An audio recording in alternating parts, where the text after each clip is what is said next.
Hey everyone, and welcome back. Have you ever stopped to wonder, amidst all the tinsel and eggnog, why we all just sort of agree that Santa Claus lives at the North Pole? It's not like there are signs pointing to his workshop up there.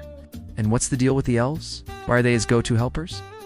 Well, today we're unwrapping the fascinating history behind these beloved Christmas traditions. It's a story that involves political cartoons, Arctic explorers, and a touch of marketing genius. So grab a hot chocolate, get comfy, and let us journey back in time to find out how the North Pole became Santa's official address. First things first, for much of his history, Santa Claus wasn't associated with any specific location. Early versions of the gift bringer, like St. Nicholas in Europe, were just around. He'd show up, deliver presents, and disappear. There was no need for a fixed address or a backstory. He was magical, and that was enough. The idea of him having a home base is actually a relatively modern concept. For centuries, people were perfectly happy with a mysterious, nomadic Santa. But as the 19th century rolled on, people's imaginations and their need for a good story started to grow. The big shift really began in the 1820s. In 1823, a poem was published anonymously, one you definitely know. A Visit from St. Nicholas, or as it's more famously called, "'Twas the Night Before Christmas." This poem was a game changer. It gave us the image of Santa we know and love, the jolly round man with a sleigh and 8 tiny reindeer. But it didn't give him a home, it just described him coming and going.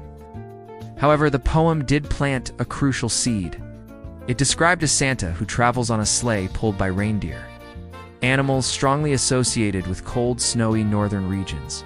This was the first major clue that pushed our collective imagination northward. So, the reindeer are pointing us north? But where exactly? The Arctic is a huge place. For the answer, we have to turn to a rather unexpected source: political cartoons. Specifically, the work of a man named Thomas Nast. Nast was a hugely influential cartoonist in the latter half of the 19th century.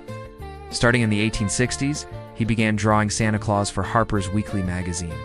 His drawings standardized Santa's look, the red suit, the big belly. The white beard, and cemented his image in the American psyche.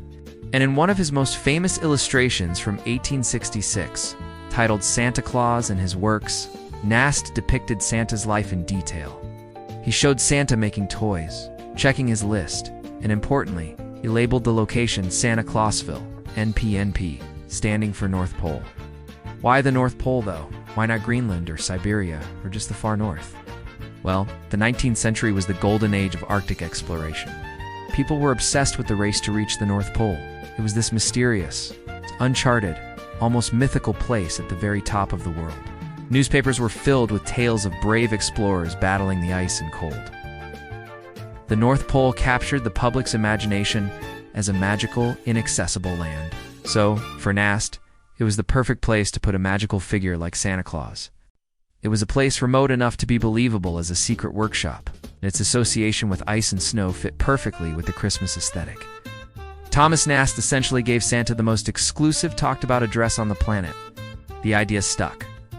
By the 1880s, the concept of Santa living at the North Pole was becoming mainstream. Another writer, George P. Webster, published a story in 1882 that described Santa's toy factory as a magnificent, sprawling palace of ice hidden deep within the snowdrifts of the North Pole. This story further romanticized the idea, painting a vivid picture of Santa's secret base. The public loved it. It made Santa's story feel more complete, more real.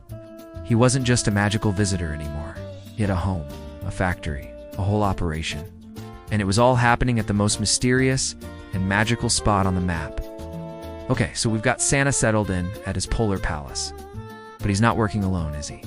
Where do the elves come in? Well, the idea of Santa having helpers isn't brand new, but the specific idea of elves is, once again, a 19th century addition. Traditionally, in many European mythologies, elves, gnomes, and other small fairy-like creatures were associated with the household or the forest. They could be helpful, but they could also be mischievous tricksters. They weren't exactly known for their toy-making skills or their jolly disposition. The first major link between elves and Santa comes, surprisingly, not from folklore, but from another influential writer. In 1856, Louisa May Alcott, the author of Little Women, wrote a book of short stories called Christmas Elves. Though the book itself isn't widely known today, the concept it introduced was revolutionary. It described elves working to help Santa prepare for Christmas. This was one of the first times these two figures were explicitly connected in literature. The idea was charming and whimsical, and it started to catch on. Just made sense. A magical being like Santa would naturally have magical helpers. But who really cemented the elves in Santa's workshop? Well, we have to go back to our friend Thomas Nast.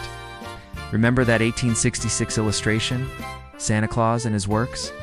Not only did he place Santa at the North Pole, but he also drew Santa surrounded by little helpers, making toys. While he didn't explicitly call them elves in every single drawing, his depictions of small industrious figures in a workshop setting strongly reinforced the idea.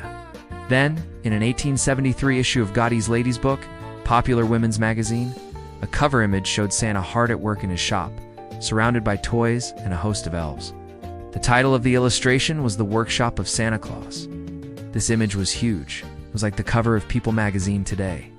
It brought the idea of Santa and his elf workforce into homes across America. So, by the end of the 19th century, the puzzle pieces were all in place. We had Santa, the jolly gift bringer, living at the exotic North Pole, location popularized by the era's obsession with Arctic exploration and solidified by Thomas Nast. And we had his helpers, the elves, an idea borrowed from folklore, popularized by writers like Louisa May Alcott, and visually defined by magazines and illustrators. It's a perfect example of how a tradition can be built, piece by piece, from different elements of culture, literature, art, and even current events. What's truly amazing is how these ideas, which are less than 200 years old, have become so deeply ingrained in our celebration of Christmas. We write letters to Santa at the North Pole.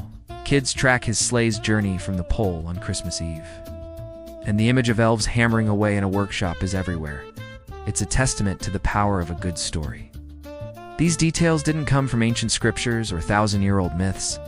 They were created by poets, artists, and writers who captured the imagination of their time. They gave Santa a home, a backstory, and a support staff, making him a more complete and beloved character than ever before. So next time you see a movie about Santa's workshop or a drawing of elves, you'll know that you're looking at a tradition born in the exciting, imaginative, and slightly occultical-obsessed world of the 19th century. Thanks for watching, and I'll see you in the next video. Don't forget to like and subscribe for more deep dives into the stories behind our favorite traditions.